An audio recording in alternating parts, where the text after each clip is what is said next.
Bismillahirrahmanirrahim. Assalamualaikum warahmatullahi wabarakatuh. Salam sejahtera, Om Swastiastu, Namo Buddhaya, Salam. Selamat pagi guys. Kembali saya sangat berbahagia bisa menemui sahabat-sahabat saya. Kembali saya ingin menyampaikan program bela negara, nasionalisme, dan Islam dalam rahmatan lil alamin. Kali ini saya ingin membahas mengenai masalah perbedaan nasionalisme pada era setelah kemerdekaan yang dipimpin oleh Presiden Soekarno dengan era Orde Baru setelah Soeharto, dan dampaknya sampai kini kita rasakan banyak sekali hal-hal yang janggal di negeri ini. Konsep kemandirian Bung Karno itu tergambar dalam konsep Trisakti, yaitu berdaulat di bidang politik, berdikari dalam bidang ekonomi, dan berkepribadian di dalam kebudayaan. Nah, pada saat itu kita memang didera oleh infiltrasi asing, yaitu Amerika Serikat, di mana terjadi kudeta merangkak dari Presiden Soeharto kepada Presiden Soekarno sehingga pemerintahan Bung Karno itu jatuh ya.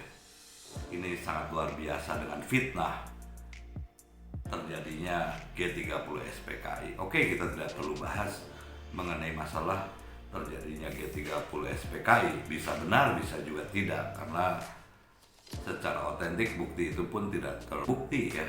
Karena orang-orang yang dianggap melakukan hal tersebut banyak yang dibunuh dan tanpa pengadilan sama sekali ya. Ini adalah kejahatan yang luar biasa. Tapi kenyataan yang terjadi adalah 3 juta orang Indonesia itu terbunuh. Itu jelas-jelas menurut pengakuan Sarwo Edi Wibowo sebenarnya mencederai suatu proses demokrasi ya.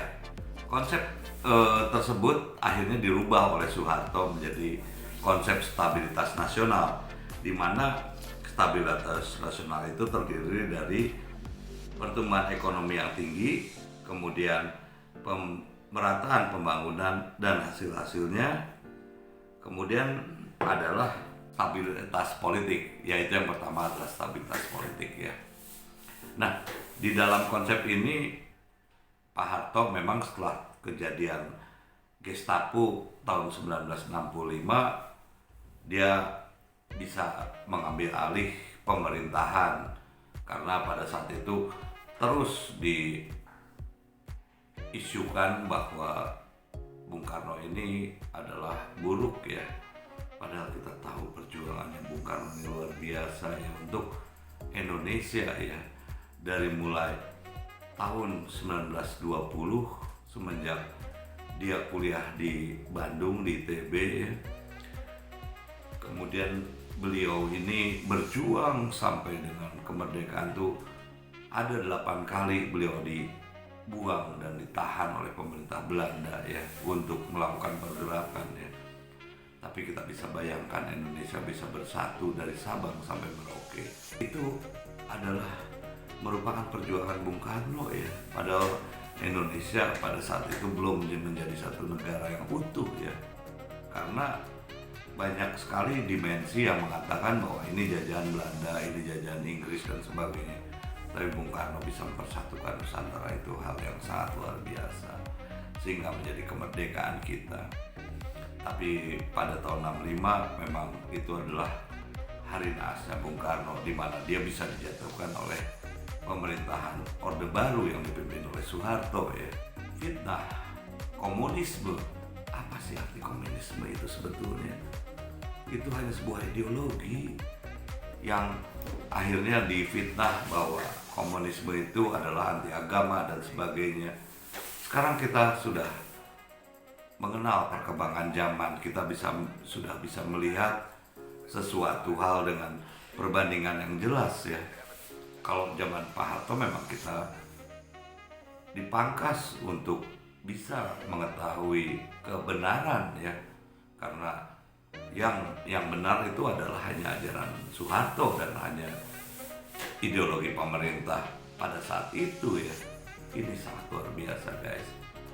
Dan pembantaian 3 juta orang ini juga sebetulnya sudah diketahui oleh dunia.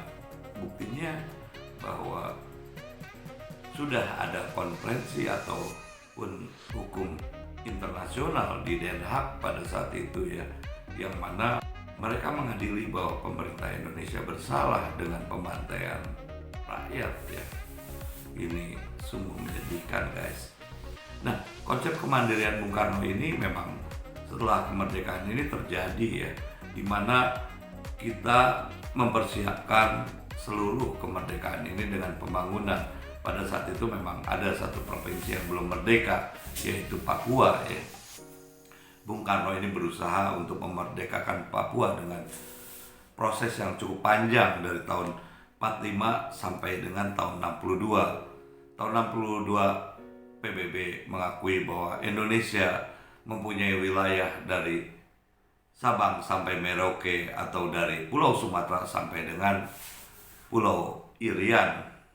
Ya, inilah yang terjadi dan kenyataan itu yang selalu diperjuangkan Bung Karno. Tapi tahun 65 akhirnya Indonesia dikuasai oleh CIA ya, dikuasai oleh Amerika Serikat dengan mengandalkan Soeharto sebagai antek-imperialis yang ada pada saat itu ya, sehingga terjadilah pembantaian manusia yang luar biasa, yang jauh lebih jahat daripada pembantaian Pol Pot di Vietnam. Konsep kemandirian ini memang sudah dicetuskan oleh Bung Karno. Pada saat itu hasil hutan memang dijaga betul, kemudian minyak pun juga sedang diperjuangkan dan sebagainya ya. Tapi pada tahun 65 akhirnya Soeharto bisa mengambil alih. Dia bisa mengirim tim Berkeley ke Amerika Serikat. Tim Berkeley ini adalah sarjana-sarjana yang dididik oleh Amerika Serikat untuk menguasai Indonesia. Ini dipimpin oleh, mohon maaf ya, Sumitro Jaya Hadikusumo dan kawan-kawan ya. Sehingga timbullah di situ dirubah semua undang-undang, sampaikan dengan akhirnya kita menyerahkan bulat-bulat ekonomi dan sumber daya alam kepada Amerika Serikat. Ini luar biasa guys. Berarti selama 32 tahun pemerintahan Soeharto kita tuh tidak memperoleh apa-apa, semua hasil diambil ke Amerika karena di situ ada Transnational Corporation yang berada di Indonesia. Dan kontrak pun seperti technical assistance contract, di mana kita hanya memperoleh 70%. Memang kita kelihatannya seperti besar memperoleh 70% dari hasil bumi atau hasil sumber daya alam yang ada di Indonesia. 30% mereka ambil, tapi itu bersih loh guys. Dari mulai eksplorasi sampai ke pemasarannya itu dikuasai oleh imperialisme ya, Amerika di sini ya terutama ya. Memang banyak negara lain seperti Inggris, Jepang dan sebagainya, tapi semuanya dikontrol oleh Amerika karena mata uang pun juga dari Amerika. Bahkan kabinet pembangunan 1 sampai dengan 5 era Soeharto itu memang didesain oleh Amerika. Ini luar biasa guys. Mungkin dalam saat yang lain saya akan menyampaikan hal yang lebih detail. Oke guys, berarti kita memang pada era Jokowi inilah baru kita bisa menikmati, kita bisa membuka mata bahwa Indonesia ini adalah negara yang berdaulat. Oke guys, sementara demikian dulu, mungkin nanti saya sambung lagi. Assalamualaikum warahmatullahi wabarakatuh. Salam sejahtera, Om Swastiastu, Namo Buddhaya, Shalom. Salam bela negara.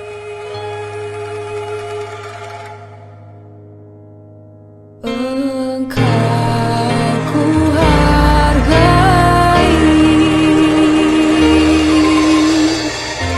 yang memerah darah, yang memutih tulang, kerindu